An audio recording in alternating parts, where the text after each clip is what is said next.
Okay, let's try again. Bottom of 9b, Testament base. Amar Rava. Rava says the following case. Ploni, going to the top of 10a, Yodam and Aleph. Ploni Baal Ishti. So a guy says that he's a witness that somebody had relations with his wife. So now, he could combine with another witness to kill the person that had relations with his wife, lahorgo, avalo lahorga. But his testimony does not count to kill her. It's only enough to kill him. Why? So, just like yesterday we said, a person is a relative to himself, right? And therefore you're prohibited to testify against yourself. The same thing is going to apply to your wife. So now, even though you take, so it says, Reuven had relations with Rachel, and Rachel, my wife. So the Reuven had relations with, we accept. The Rachel, my wife, we throw out. So that's what the Gemara says. So now, says the Gemara, what are you teaching me? The mafaginin b'dibura? That you can literally split up my words? I know that already. That was the case before. About that we had yesterday. A person says he had relations with another man willingly. So we take half the sentence and throw the other half out. So it says the Gemara, Hainu hach, it's the same case. So no, ma'adetema adam karetel atzmo, amrinon etel isholo amrinon kamashmalon.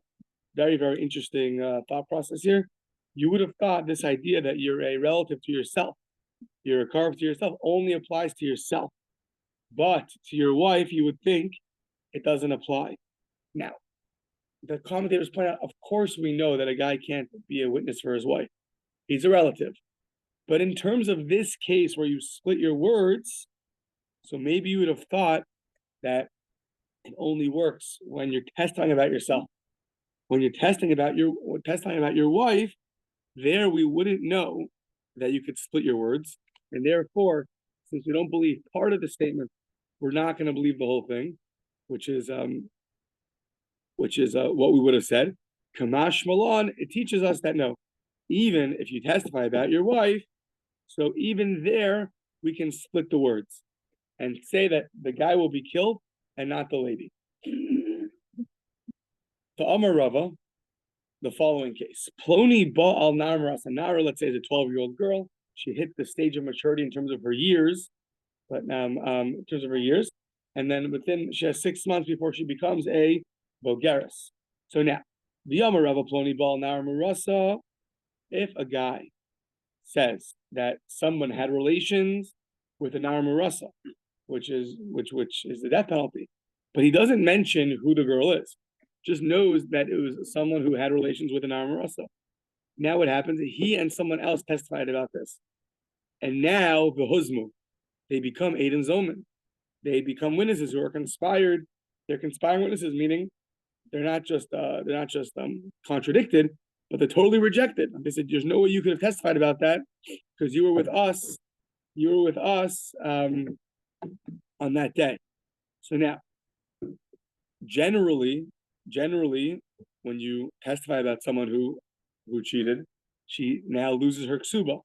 So then, if you tried to make her lose her ksuba, and now you're found to be an Eid Zomim, you should have to pay. Whatever you tried to do to somebody else, you get that punishment.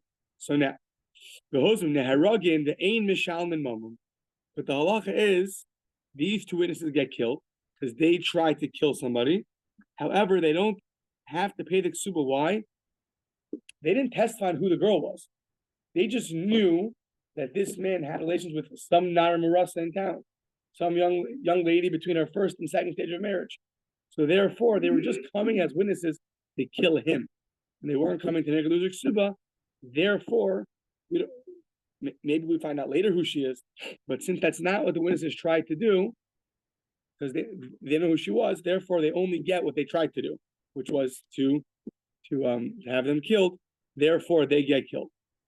Okay, now let's say you say Bito Shel Ploni.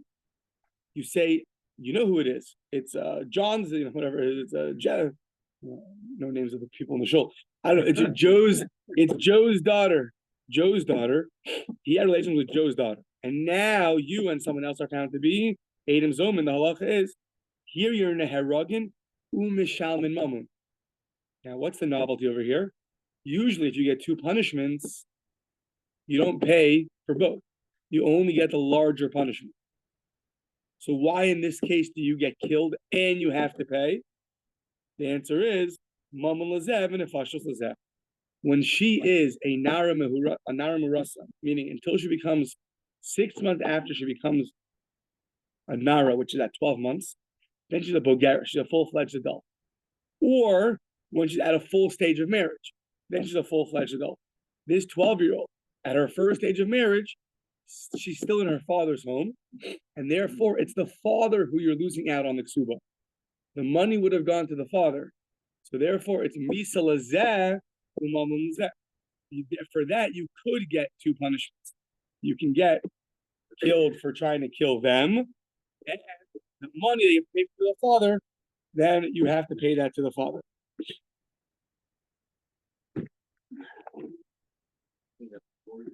Yeah, I guess. Yeah, either before he dies or his inheritors pay. Yeah, good question. So let's see. Okay, now making the cases more exciting. The Amar Rava. Rava says, Ploni Rava Hashor. A guy had relations with an ox. Yeah, not good. So, and now a guy had relations. A guy had relations. Yeah. So that's what it says. Ploni Rava Hashor. The Huzmu. Now you and someone else testify about that, and then you're found to be Eidim Zoman. You're found to be, you were conspiring. Really, you were across the country on that day, and you're just trying to get the guy killed.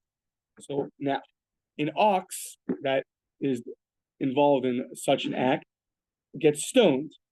But this is the same thing as before. You didn't mention whose ox, what ox. We don't know which ox it is. We only know the person. You only can't testify about the person. So therefore, Neharagan Mishalman Neharagan Ein Mishalman, you get killed. The witnesses get killed, and they don't need to pay because we have no idea whose ox it is. And even if you find out later whose ox it is, that at the time when they came to testify, they didn't mention the ox or whose ox it is. It wasn't what they were trying to do. Therefore, they get killed, and the ox, wherever it is, survives. Yeah. If you say it's Joe's ox, Shoro Shel Ploni, and then you're found to be Eidim Zoman, Neheragan U'Mishalman Mamun. They get killed and they pay. You can't get two. This is a case of Mamun Lazev and Nefashos Lazev. You get killed for the person you're testifying against. You try to get him killed. And the ox's owner, who you try to get his ox killed, you owe him money for an ox. What you have to do, that's also two different people. So it says the Gemara, Hasulamali, Hainuhach. Meaning we just had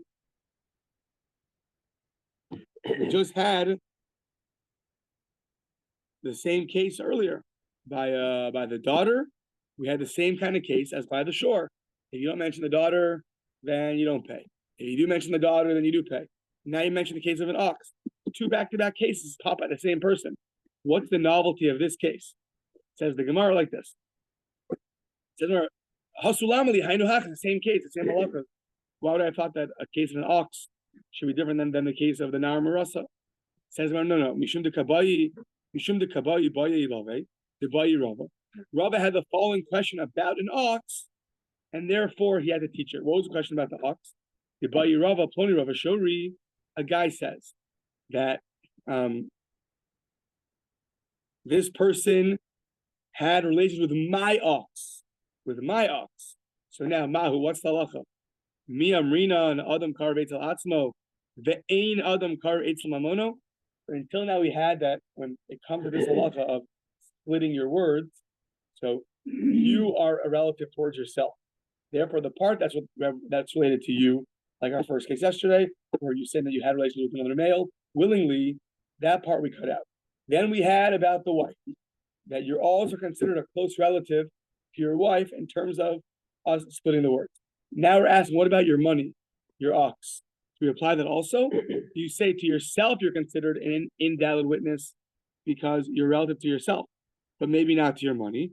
Or no, you are considered a close witness to your money also. So Basar Debayi Hadar Pashta, after Rava asked this question, he then taught the case. So between the two cases of Anar Marasa and the ox, there was this question, and then Rava answered that really Adam Karav Eitz Atzal, the Ein Adam Karav Eitz Malono, and he's not considered a relative towards his money, and therefore, since we don't believe him on part of the statement, we won't believe him on the full statement.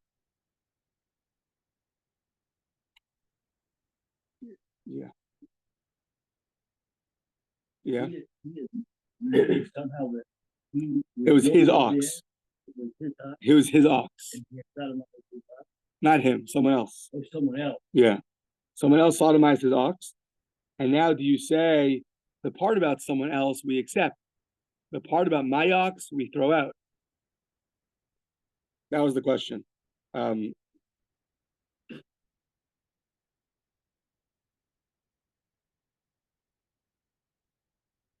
To that we conclude that a person is not considered a relative towards his money. Therefore, you could kill his ox. Meaning he testified about his ox, and we could accept the full testimony about the other and about his ox, and therefore kill his ox. If he was a relative towards his ox, so to speak, he's too close. Yeah, so then we wouldn't accept that second half of the sentence. We would throw it out. Okay. Now, whenever you have to execute a person, a makos, that has to be executed in front of 3 people.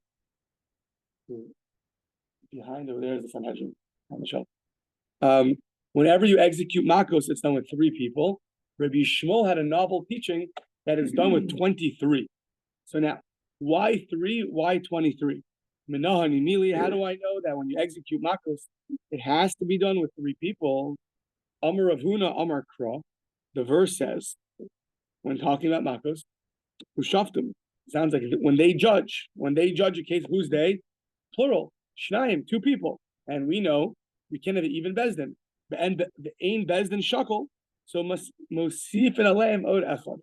So therefore, we add a judge. Right. Now, are we saying that when we judge a case involving makos?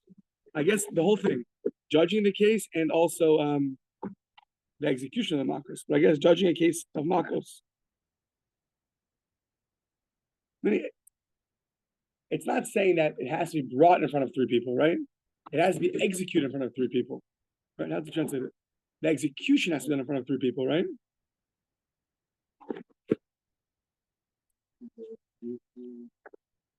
When you judge, okay. So meaning when you're judging a case of makos, you need 3 people right in the middle of Yom. Right here. Okay. So now that's how you know that you have 3 people for makos. So now, Harei kan shlosha elameyato. Hold on, if that's true, so look at the way you read this verse. It doesn't make any sense at first glance. It says like this: Behitzdiko. I'm sorry, we'll get there in a second. Behitzdiko, when you want to, what's the word for make someone innocent? What's the fancy word for that? Exempt somebody, okay. Shnayim, Behirshiu, and vindicate. No, make someone guilty. Hirshiu is the other. Convict, okay. Want to exempt or convict someone, you need 2. So now that's, you had Shavtum, you had 2. Absolve. Hitzdiku is 2, absolve. Hirshiu, execute, is not convict, thank you. That's 2, that's 6. Harei, so and then we add 1 more, so that we get 7. Harei kan shiva. So if that's true that Ushaftim is 2, then the end of the verse should be 2 plus 1 is 3, and then you add 4 more is 7. But we said it's 3, not 7. We said no. The Hitzdiku and the Hirshiu is not part of the calculation for how many judges you have for makos. Hahumi bayile kidula. We need it for the case of ula. So we need that for a totally separate reason. What does ula say? The Amar ula remez le'edim zomin min haTorah minai. We've been talking all about these edim zomin, these witnesses who conspire to harm somebody, right? And they get, so now, what's the hint to that in the Torah? So now it's not going to be right now an explicit verse, but there'll be a hint to it. So here we go. We're going to go in a few lines, try to forgot this verse, and we're going to come out that it's a hint to Eid and Zoman. Okay. So it says the Gemara, Remez Eid and Zoman. What does that mean? V'hoksiv kasher zamam. What do you mean a hint to it? It's an explicit verse in the Torah.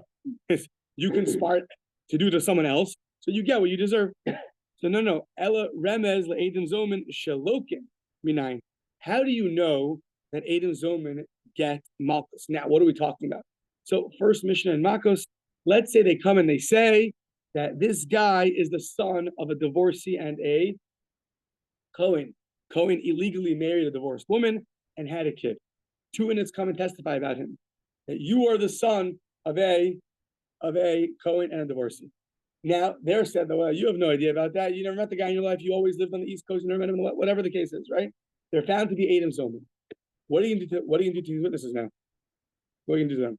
Make them have the same status of a Kollel, of the son of a Cohen? You can't do that. That we say you can't do. You can't turn a Yisrael into a invalid Cohen. So how do you fulfill the verse of Kasher Zamam?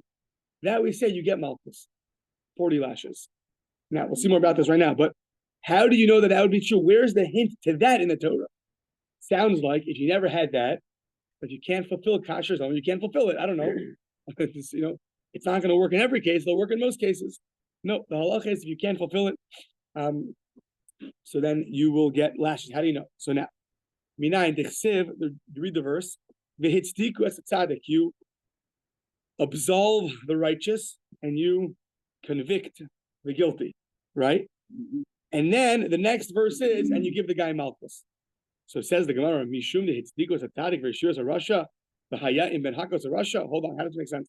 Because you absolved the innocent and you convicted the guilty, so therefore you get Malchus. But what is because you made someone innocent, therefore you should get Malchus? So just take out the first half. It's just because you hershiu es Rasha, because you convicted the guilty, therefore he'll get Malchus. And that makes sense. But the first part about because you made someone innocent, that has no relation to getting the guy Malchus.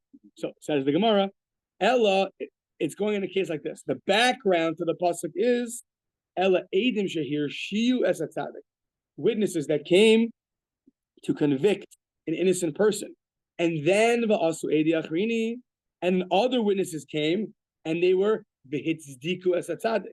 They went to absolve the righteous, meaning they're coming to maintain justice. Two witnesses came against someone who's innocent, and they said he was guilty. Two more witnesses come and say that no, the innocent guy is innocent. So now what happens? V'hitzdiku es hatzadik demi-ikara v'shavinu lahanach rishayim. Now the verse reads, these people are trying to absolve the innocent person from the original guilty court case that he had, a guilty verdict that he had. Thank you. And now those witnesses that tried to make the guy guilty, the next verse is they're going to get lashes. How does the pasuk know that talks about Adam's own? That's why it's a remez. Very good. That's why it's a remez, not an explicit pasuk. It's a remez. It's a hint to it. Yeah. So v'haya min hakos Rasha. So now says the Gemara, hold on. You don't need a whole convoluted way to get to this idea that you have lashes. The tepa clay. There's a law in the Torah. The Torah says you're not allowed to testify falsely. It's even found in most editions. No, I'm kidding. It's found in Nasesh Dibros. You can't be a false witness, right? Milo Sana. Yeah, I think it's Nasesh Dibros, huh? Yeah, okay, good. So you can't be a false witness. So we know the rule is anytime you have a don't do in the Torah, right? You're going to get lashes for it. A regular lo sasa gets lashes. So what do you need the pasuk of the hitzdiku and this whole thing? You have a pasuk. You come to court. What'd you do wrong? Lo sana. Smack. That's it. Well, 40 times, whatever. 40 minus 1. So milo sana. Why? Oh, because mishum dehave lav she'ein b'maisa. The kol lav she'ein b'maisa ein lo kinalav. There's a general rule. Learned that Rashi brings a drasha. How we know this from Makos. But whenever you have a do not do, a prohibition, a negative commandment in the Torah, that doesn't require any act. So let's say testifying falsely is speech. It's not act. So there's a drasha in Makos that says for such a prohibition, you don't get lashes. Therefore, you need a hitzdiko as tzaddik to teach you that you would get lashes in the event that we can't give Adam Zoman what they deserve. Now, there's an interesting discussion, I think, in the later commentators. At the end of the day, what is the lashes for? Is it really for Losana? This on its own can't get you lashes because you didn't do an act. The hitzdiko is just telling you that you get lashes for Losana. That's one understanding. Or, no, Losana, you can't get lashes for this. It's a special halacha of the hitzdiko. What the practical difference is, I'm not sure right now, but that's interesting. What exactly did you do wrong? Were you over Losana? Is that what you're getting lashes for? Or it's a new thing? So that's why if you come testify about somebody that we can't give you what you tried to give them, therefore you will get lashes. It doesn't make sense to go over Losana. Then you'd have to give it every single time. What do you mean? Anybody testified falsely? No, it would only be in this case. Okay. If it's low. No, but it would only be by Adam Zoman. No, it wouldn't be any case. Yeah, so you're putting two drushes together. So is one drasha what we call a Gilui Milsa? It's just a revelation on another puzzle. We have that sometimes. Or is the drasha itself its own source? What the difference is, I'm not sure right now, but that's interesting to think about. So, Mishum Rabbi Shol Amru, he's the novel one. You want to give Malchus, you have to have 23 people. We know 23 is capital punishment, but why is that for Malchus? My times, like Mara asks, right? On the first opinion, we didn't ask my time. On Rabbi Shol, we asked my time, why do you need 23? Amar Abaye, Asya, Russia. Simplest way out, have Exera Shava. You have one word by lashes and one word by the death penalty, and they're both open up for interpretation. You learn out Exera Shava. Asya, Russia, Mechayve Misos, Ben Hakos, Russia. It says here by lashes that what? Hakos is the like Makos. Hakos, HaRasha, the word Russia, Uksiv Asam Asher Hu Russia Lamos. That person's a Russia.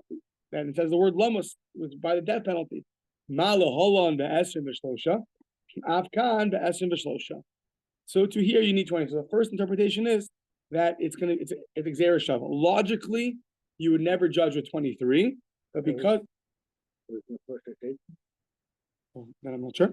But Amar Rav Acha, okay, that's the first one. Rava Amar, very interesting. Without any psukim, logic dictates Malchus b'makom miso medes. And Rashi has a fascinating interpretation about this. He says, really, every time you're over a do not do in the Torah, you deserve the death penalty. However, you're really fitting to die. However, the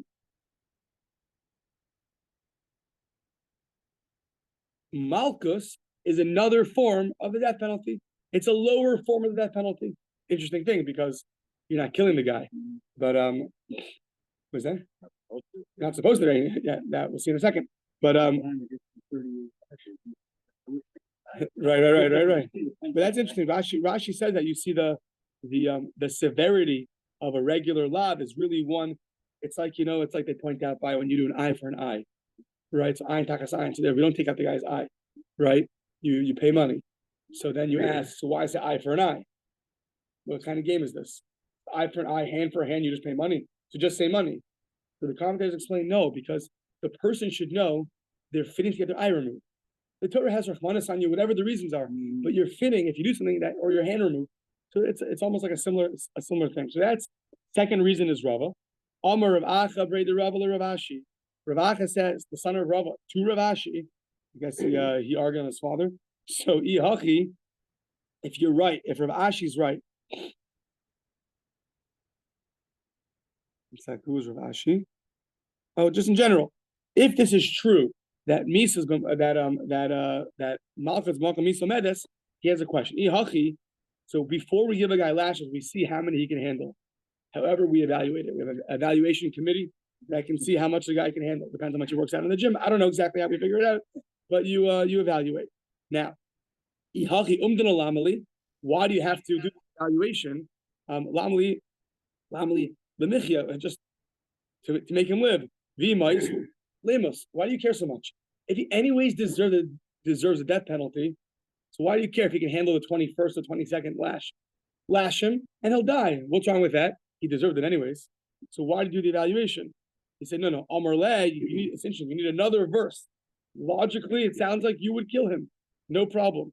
Even so, Amar Kra, the verse tells you, v'nikla achicha le'enecha. So v'nikla achicha, your brother. When you're giving lashes, he should be like a brother in your eyes. Sorry. So ki mochis agabe dechai mochis. It says v'nikla achicha, he should be chai. When you give lashes, he has to be alive. Sounds like you don't give lashes after he's dead. Now, the commentators have a problem. What in the world was your thought process to give lashes after a guy is dead? For what? For what reason? So one fancy interpretation is maybe you'd have thought there's something called a treifa, that you hit someone hard enough, it's like a mortal wound. And now it's only a matter of time until he dies, right? Whatever it's going to be, 12 months by an animal. Whatever. So maybe you'd have thought at that point you could hit him, but it sounds like, at least a similar interpretation is it sounds like, according to Rashi, you can only hit him when he's chai below mace. So that they went out like, what would you have thought? Even after he's dead, you're going to hit him? So that's, okay. So now, yeah, so therefore you don't hit him. Therefore you have to evaluate how much you can handle, and you don't and you don't kill him. They see the word high in a That's what it sounds like, no?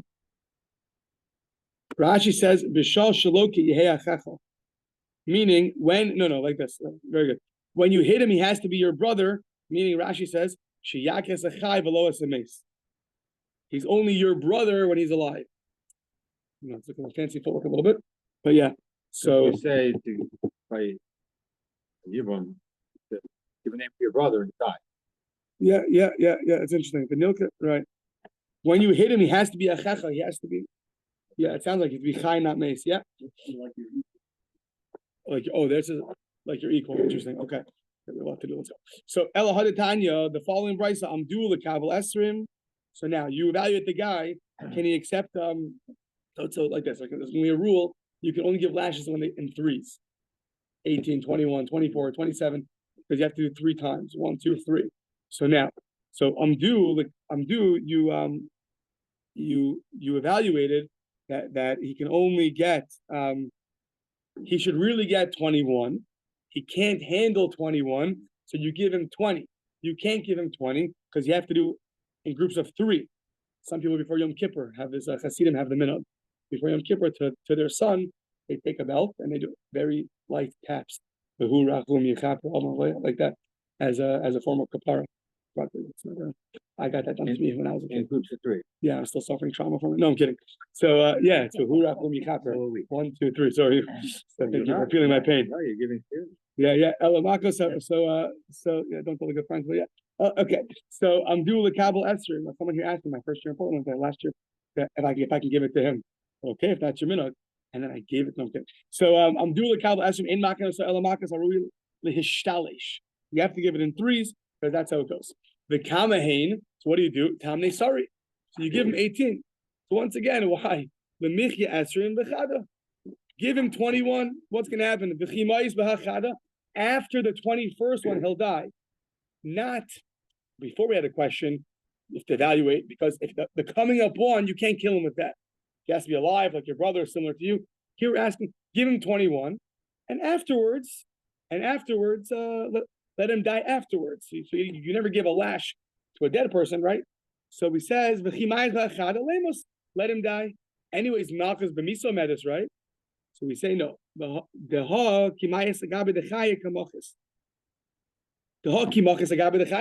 When you hit him the 21st time, he was still alive, so there's no problem. It's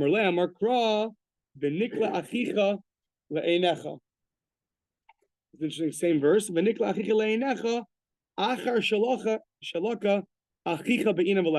After you give him lashes, he has to be similar to you still. Still be your brother. Now, it's interesting. You don't usually, there's usually a rule. You can't learn out 2 different things from one pasuk. But I'm assuming here what it means is he has to be your achecha, your brother, through and through. We just split up into 2 stages of the Gemara. But I'm assuming he has to be your brother before and after. It sounds like that's what I'm saying. It's really one drush. We broke up into 2. Yeah. Okay. Fine. Continuing now to Ibra Chodesh. This part is for the mathematicians out there. It's good. So now the Mishnah said Ibra HaChodesh B'Shlosha. Now we know that the non-Jews go after the solar year. I think the Muslims go after the lunar year. We go after both. Meaning the year goes solar year. The months go lunarly, and therefore we have a discrepancy between 365 and 354. I'm estimating. I'm rounding down. It's not exactly like that, and therefore we have to add a month sometimes to make up for that. So yeah. So now, Ibra Chodesh. Now we know that they used to accept witnesses, they used to come and testify. So now, sometimes the new moon was spotted, and they come on day 30. That's called the Yom Ibra, pregnant day, literally. And if they come on that day and you accept them, and you say Mekudesh, Mekudesh, you say today is Rosh Chodesh, so day 30 becomes day 1. If they don't come on day 30, so what happens? It's a 30-day month. Day 31, we don't have day 31. Day 31 will be day 1. So we're going to have a question now. What is Ibra Chodesh? Ibra Chodesh B'Shlosha. What does it mean, Ibra Chodesh B'Shlosha? So it says the Gemara, Chishuv Lo Katani. It doesn't say you should calculate it with 3 people. Kiddush Lo Katani. And it doesn't say you should sanctify it with 3 people. It says you should impregnate it, meaning you should make it a full month with 3 people. What's Ibra Chodesh mean? Just the word. What are we talking about? Ella Ibr Lo Lekacha Umemela La'aber. So what it means is that it sounds like you need so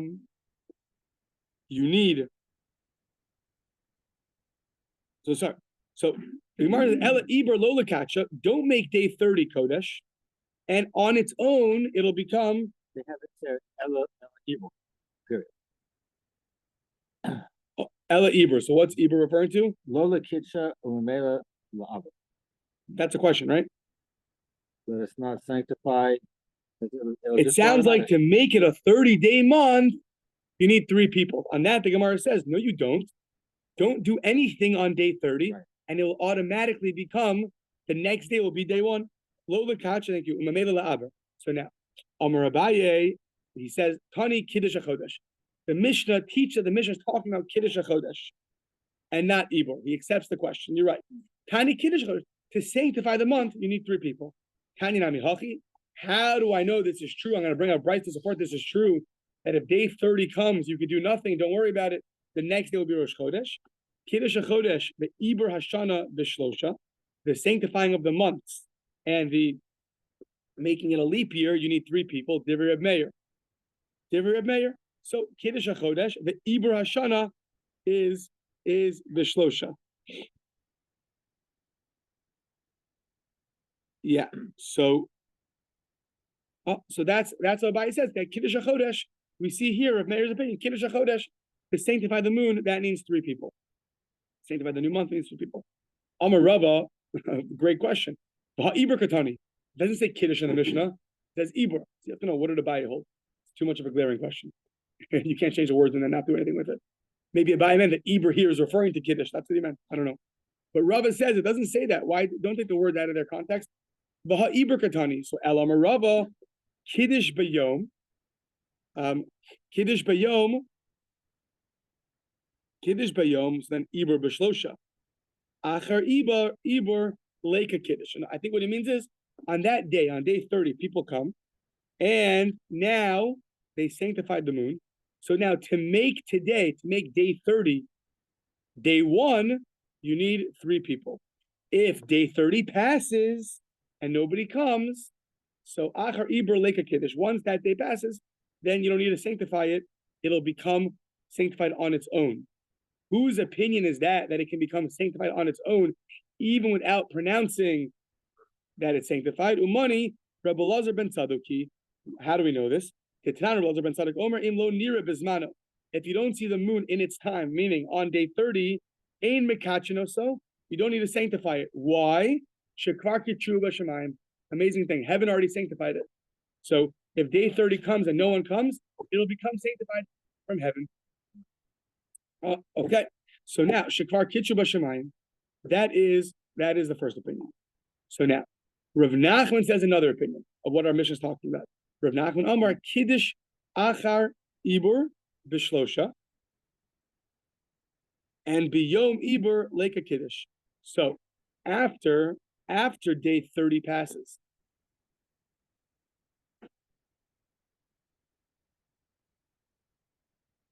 after Achar Ibur B'Shlosha, after day 30 passes, and now you want to sanctify it. I guess you're sanctifying the next day. You can't. It doesn't make any sense. So what's Kiddush Achar Ibur B'Shlosha? That's what it sounds like. No, you're Mekadosh Achar Ibur B'Shlosha, But biyom Eber itself, like a kiddush. There's no being mekadesh on day 30 itself. Umani, whose opinion? Let's see if we're right. Plimohi, the opinion of Plimo, interesting name. Tanya Plimo Omer, he learns in a brisa. Bismano ein mekachino. So it's interesting, backwards of what we would have thought. At its time on day 30, you don't need to mekadesh it. Day 30 comes, it's going to be mekudesh. Shelo bismano, if the moon is seen at not at its time, then you are mekadesh it. Because he really holds that biblically, there's no reason to mekadesh it. Plima holds that d'oraisa, no such mitzvah to mekadesh it. A novel opinion. The whole thing was rabbinic. So when we see the moon in its time, you don't need to mechazik. You don't need to strengthen it. It's fine. When you don't see the moon in its time, therefore it needs a little bit of chizuk, so to speak. You have to pronounce it. But biblically, there's no such thing as being mekadesh the month. Interesting. Rav Ashi Amar la'olam, another opinion. On day 30. Day 30, you don't need to do that. It's time. Biblically, there's no time on day 30. At all. 29, you walk. We saw earlier.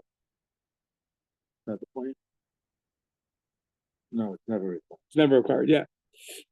That's like day 30, you're fine. Biblically, it's already sanctified. But if you don't see it in its time, then you have to give a little extra chizuk, so you're mekadesh it. So now, Rav Ashi Amar la'olam, chishuv katani. Really, our mission is talking about calculation. You're calculating it. Umay, meaning now we're going to have that question from before. It says ibur. It doesn't say chishuv. It says to make it a full month, to add a month to the year. It doesn't say to calculate. Umay ibur, what it means is chishuv the ibur. It means the calculation of adding a year requires 3. Sorry, adding a month to the year. Yeah, ibur chodesh. Sorry, making it a not Iber Shana, Iber Chodesh, thank you. Making it a leap month, meaning making it a full month, making it a 30-day month, and not a 29-day month.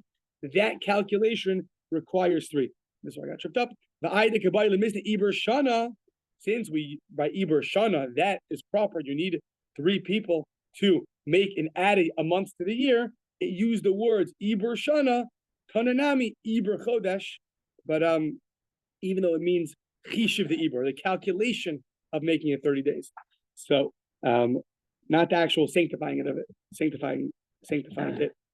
Chishiv Chodesh, says the Gemara, Chishiv Chodesh in, Kiddush Chodesh Vo. You only need 3 people to calculate that it's going to be a 30-day month, but you don't need 3 people to say that it's holy, to sanctify it. So money, who is that? Rabbi Eliezer. That's the opinion of Rabbi Eliezer. Tanya Rabbi Eliezer Omer, Bein Bezmano, Bein Shlo Bezmano, whether you see the moon in its right time or not in its right time, Ein Mekachino, so you don't sanctify it. Shenemar, how do I know? The Kidashtem es Shna Sachamishim Shana. You only sanctify the years. By Yovel, it says you have to sanctify the 50th year. Shanim Atam Kadesh, V'Atam Kadesh Chadashim. You only sanctify years. You don't sanctify months. However, the calculation of if it should be a 30-day month, that will require 3 people. For the actual sanctification, it will not. So that's not what we're doing. Yes, either the Mishnah is talking about Ibor, or it's talking about Kiddush, or it's talking about Chishuv. 3 opinions about what it's talking about. We have Kiddush and Kollel. We just don't. To see how it applies nowadays, yeah, or how it applies then. Different opinions. So let's see. Rabbi Shimon Gamliel Omer B'Shlosha. So now, Rabbi Shimon Gamliel said that you need 3 people for what? For this whole idea that you have 3 people, then 5 people, then 7 people, right? When you're coming to add a month to the year, he had this novel idea that you have 3, you start with 3, you have 5 in the middle, and you end with 7. So what is this talking about? So, says the Gemara the following. Rabbi Shimon Gamliel Omer, you start with 3, you have 5 in the middle, and you end with 7. Tanya, Ketzad. What is the case? Ketzad Amar Rabbi Shimon Gamliel, B'Shlosha Maschim V'Chamisha Nosim V'Nosim V'Gomer B'Shiva. What's the case of starting with 3, having in the middle 5, and ending with 7? So now, Echad Omer Leishev. One guy says, let's sit and add a month to the year. The Shnayim Omer, no need to this year. 2 guys say there's no need to. What happens in that case? Batal Yachid B'Miuto. The one guy, so he's we go with the other 2. He's nullified. Batal Yachid B'Miuto, and therefore we go with the 2 that says to not add a year. Now, if you go in the opposite way, that's when we come in, Rabbi Shimon Gamliel. Shnayim omrim leishe. Two guys say we need an extra month this year. The echad omer, no, we don't. So now, 2 and 1. Mosif and alehen od shnayim. You add another 2. And now they discuss it. V'nosin medavar. They go back and forth about it. Shnayim omrim tzricha. 2 now say we need to add a month to the year. V'shlosha omrim eina tzricha. We do not need to add. What happens? Batlu shnayim b'miuta. Whenever the majority is saying you don't need to add a year, you listen to them. However, if shlosha omrim tzricha, 3 people say you do need to add a month to the year, the shnayim omrim eina tzricha mosifin alehen od shnayim. Then you add 2 more. So now, she'ein haminyan pachos mishiva. Because Rabbi Shimon Gamliel holds the calculation has to be done with 7. So now, so it has to finish with 7. Start with 3, middle 5, end with 7. Now, why he gets 7? Good question. We're about to bring something which sounds very agadic. And the Maharal, others, I saw quoted, they seem to talk about it. But why he gets 7, I don't know if it's going to be fully answered. There's one answer I saw. Let's see. Hani shlosha chamisha v'shiva kineged mi. So what is this 3, 5, and 7? Where did this come from? It's the only person in the Mishnah who has such an idea. Pligi bar Rabbi Yitzchak bar Nachmani v'chad ime umanu Rabbi Shimon ben Pazi. So either Rabbi Yitzchak bar Nachmani argues with somebody with him who's that guy Rabbi Shimon ben Pazi, or the Amrila Rabbi Shimon ben Pazi v'chad ime, or Rabbi Shimon ben Pazi argues with someone with him, and who's that? Umani Rabbi Yitzchak bar Nachmani. Okay, so now Chad Amar it's connected Birkas Kohanim. Yivarech Hashem v'yishmerecha is 3. Yar Hashem p'navlecha v'yichuneka is 5. Yisa Hashem p'navlecha v'yatzim shalom is 7. 3, 5, and 7. Fascinating to think about what the connection is between adding a month to the year and Birkas Kohanim. Hold on, we have 1 minute left. So, but I know where you're staying in the shop, but don't worry. So now, that's one opinion. V'chad Amar Shlosha Keneged. This is a little bit more interesting. Shlosha Keneged Shomer Asaf Chamisha Meroi Pnei Melech Shiva Roi Pnei Melech. So these are going through psukim in Tanakh and saying that by 3 are kind of the Shomer Asaf, the guards of Shlomo Melech, and 5 are Keneged the Roi Pnei Melech. They see the face of the king. And 7 and Shiva are the Roi Pnei Melech. 5 from the people who see the king. And I guess we'll continue with this on Shabbos, and maybe I'll try to find some interesting connections between adding a month to the year and the Birkas Kohanim. I don't ever get to